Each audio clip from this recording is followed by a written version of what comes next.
जय हिंद, वंदे मातरम। बहुत बहुत स्वागत है आपका करंट अफेयर्स 100 पर। तो आज हम डिस्कस करेंगे European unions ban on Russian oil.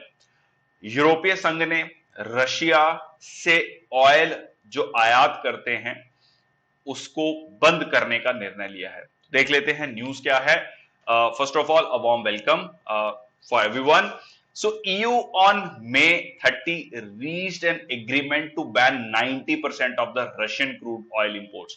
तो 90% तक इस साल के आखिर तक 2022 के आखिर तक जो है 90% क्रूड ऑयल जो रशिया से इंपोर्ट किया जाता था ईयू के द्वारा, जो 27 देशों का समूह है, 27 नेशंस का एक समूह है, तो इनको कम कर दिया जाएगा। 90% तक क्रूड ऑयल इंपोर्ट को कम कर दिया जाएगा। इसमें जो ये जो एम्बार्गो है, या मतलब कह लीजिए जो रोक लगाई गई है, लगाई जाएगी, इसमें एग्जेम्प्ट किया गया है pipeline oil in order to bypass Hungary's objection to the ban. तो हंगरी जो एक देश है यूरोप में, उसकी ऑब्जेक्शंस थी, तो उसको एक्सक्लूड कर दिया गया है, मतलब उसको अलाउ किया गया है कि वो इंपोर्ट कर सकता है। EU has been attempting ever since Ukraine invasion किस तरीके से रशिया की इकोनॉमी को हिट किया जाए। So the ultimate motive is कि रशिया को इकोनॉमिकली हिट किया जाए, फाइनेंशियली हिट किया जाए, और उनको फोर्स किया जाए ताकि वो अपनी मिलिट्री ऑफेंसिव को रोल बैक कर सके। तो that is the final motive of this action being taken by the European union.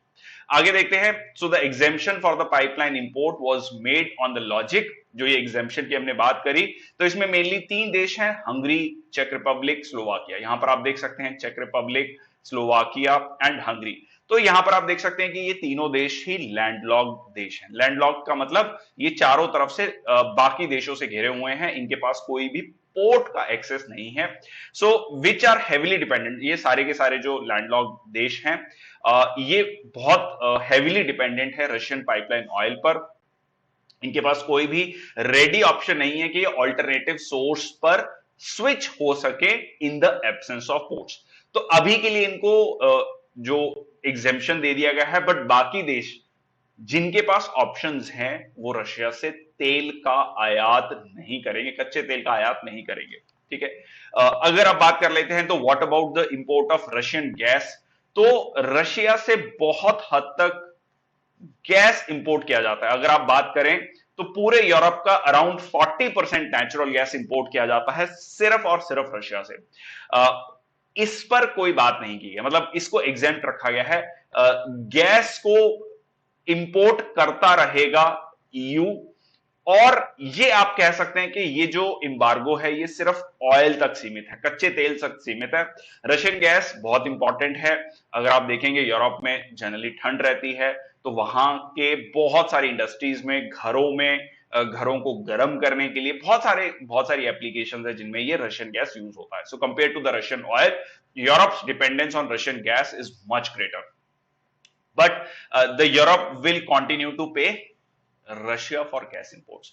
तो जो अल्टीमेटली व्लादिमीर जेलेंस्की बार बार ईयू को, यूएस को कह रहे हैं कि आप इनडायरेक्टली तौर पर रशिया को फंड कर रहे हैं इस वॉर को लेकर, जो रशिया यूक्रेन वॉर जो हम देख रहे हैं फेब से चल रही है, और किसी भी तरीके से थमने का ये नाम नहीं ले रही, मतलब कुछ एंड नजर नहीं आ रहा है। बट ये बार बार जेलेंस्की कह रहे हैं कि आप इनको फंड कर रहे हैं। तो ये एक तरीका है रशिया को फंडिंग रोकने का, बट गैस इंपोर्ट करता रहेगा।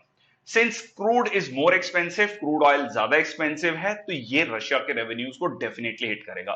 तो अब देख लेते हैं कि रशिया को इसका क्या नुकसान होगा। एक जो एनालिस्ट हैं, एक्सपर्ट्स हैं, उनका यह कहना है कि रशिया को सीधा सीधा $10 बिलियन का नुकसान होगा। अगर मैं बात करूं इंडियन रुपीज में, अगर मैं अभी के लिए 77 रुपीज मान लेता हूं $1, जो कि अभी मार्केट में चल रहा है अप्रोक्सीमेटली, तो $1 बिलियन होता है 7700 करोड़। ठीक है जी। अगर 77 रुपीज का है तो $10 बिलियन आप कह सकते हैं कि 77,000 करोड़। ये मैं इंडियन रुपीज की बात कर रहा हूं, ठीक है, समझाने के लिए आपको कि कितना है लगभग जो है $10 बिलियन।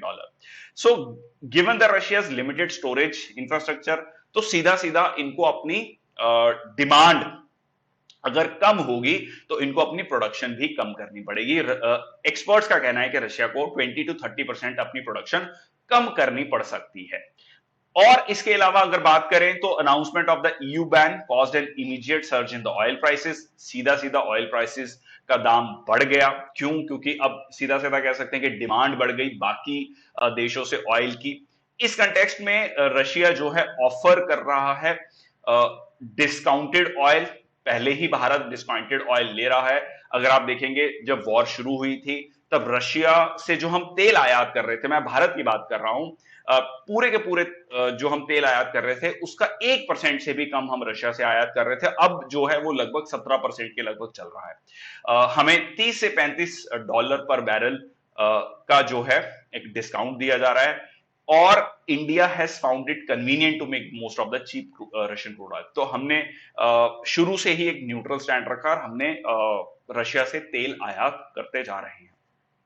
अब बात कर लेते हैं क्या कुछ और भी एलिमेंट्स हैं। ये 6 पैकेज है। 6 पैकेज मतलब इससे पहले 5 और बार जो है सैंक्शंस लगाए जा चुके हैं। तो सीरीज ऑफ सैंक्शंस लगाए गए हैं ईयू और नॉर्थ अमेरिका या कह लीजिए यूएस के द्वारा रशिया पर। सो इसके अलावा जो बात करें तो रशिया का जो लार्जेस्ट बैंक है स्बर बैंक, जो आप देख सकते हैं, लोगो देख सकते हैं, जो कि 1/3 ऑफ रशियन बैंकिंग एसेट्स को होल्ड करता है, उसको भी स्विफ्ट से बाहर कर दिया गया है। अब ये स्विफ्ट क्या है? इंटरनेशनल बैंकिंग में ट्रांजैक्शंस को फैसिलिटेट करने के लिए ये सिस्टम बनाया गया है, society for world wide interbank financial telecommunication. इसको लेकर हम एक अलग सेशन में भी डिस्कस कर सकते हैं क्योंकि ये अपने आप में काफी ब्रॉड टॉपिक है, स्विफ्ट क्या है।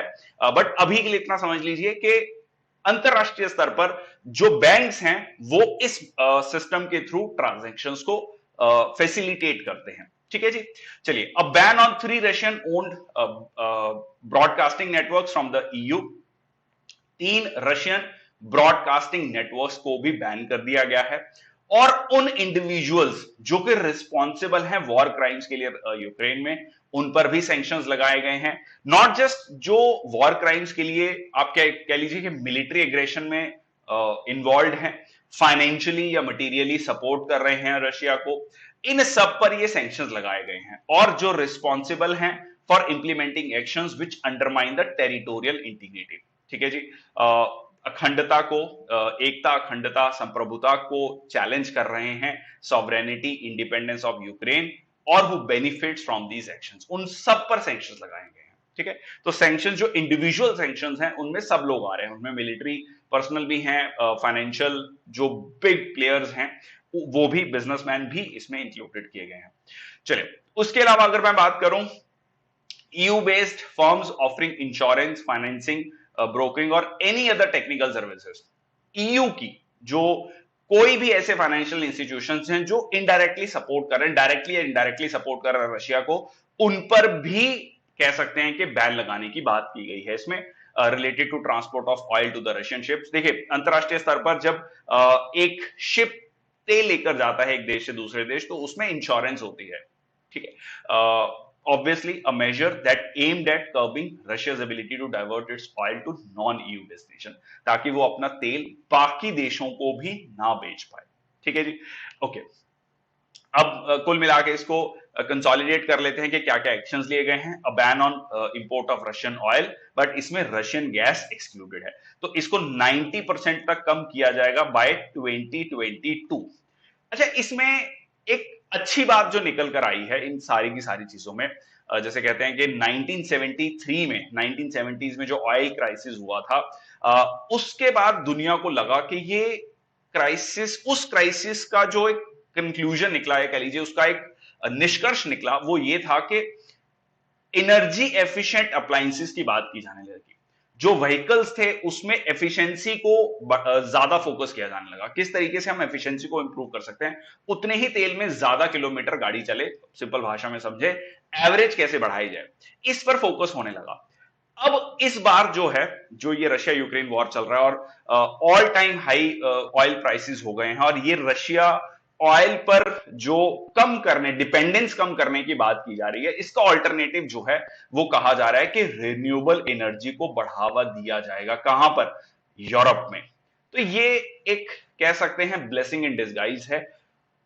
war ultimately it is not leading to any benefit for any of the nations. Wheat के प्राइसेस बढ़ गए हैं, बट इससे एक चीज जो अच्छी निकल कर आई है कि कहीं ना कहीं यूरोप और बहुत सारे देशों ने, हमने भी इस पर मैंने एक अलग से एक सेशन भी बनाया है, एथेनॉल की ब्लेंडिंग को जो है 10% अचीव कर लिया और हमने 20% का टारगेट रखा है 2025 तक, और रिन्यूएबल एनर्जी पर भी फोकस है। सीधा सीधा इसका मकसद ये है कि हमारी जो डिपेंडेंस है, एनर्जी डिपेंडेंस है, वो बाकी देशों पर कम हो सके। ये सिमिलरली ईयू ने भी किया है। So that is a positive thing which has come out of this the whole conflict. ठीक है जी। De swifting of additional banks, इसमें एक चीज हुई है कि रशिया और चाइना अब ये समझ गए हैं कि इसका ऑल्टरनेट सिस्टम कैसे डेवलप किया जाए, ऑल्टरनेट पेमेंट सिस्टम कैसे डेवलप किया जाए। तो ये सीधा सीधा यूएस हेजमनी को भी चैलेंज करने की कोशिश है। Broadcasting prohibition for Russian media outlets, ये मैंने आपको पहले ही बता दिया। इंडिविजुअल सैंक्शंस की भी बात कर ली है। तो कुल मिला के जो ये 6th फेज था सैंक्शंस का रशिया पर, इसमें या 6th पैकेज था सैंक्शंस का, इसमें क्या क्या चीजें की गई हैं ये हमने डिस्कस किया है। So this is all about this session. Thank you very much. जय हिंद, वंदे मातरम। अगर सेशन अच्छा लगा तो please do like, share and subscribe the session. Thank you, take care, जय हिंद।